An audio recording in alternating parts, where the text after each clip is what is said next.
Hello అండి. నేను మీ చింతల సారం. ఇప్పుడు మీరు చూస్తున్నది జక్కంపూడి కాలనీ దగ్గర వరద ప్రభావిత ప్రాంతం అండి.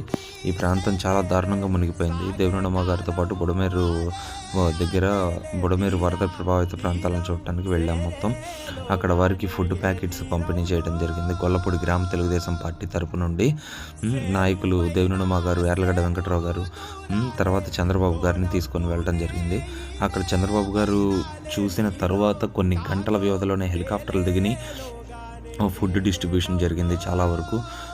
మ్యాక్సిమం చంద్రబాబు గారి దార్శనికత ఏంటి అనేది ఇక్కడ విజయవాడలో ఉన్న ఫ్లడ్స్ ఏరియాలో ఉన్న వాళ్ళకి తెలుస్తుందండి. ఫుడ్డు అన్ని డిపార్ట్మెంట్లని సమన్వయం చేసుకుంటూ ప్రతి ఒక్క నాయకుల్ని కొన్ని ఏరియాలకు అలాట్మెంట్ చేసుకుంటూ హెలికాప్టర్ల సహాయంతో ప్రతి ఒక్కళ్ళు ఎంత జాగ్రత్తగా police department, revenue department, fire department, అలా ఒక్క డిపార్ట్మెంట్ అని కాదండి, అన్ని డిపార్ట్మెంట్లతోనూ పనులు చేయించారు. ఇది ప్రకాశం బ్యారేజ్కి బలంగా ఢీకొట్టిన బోట్లండి ఇవన్నీ.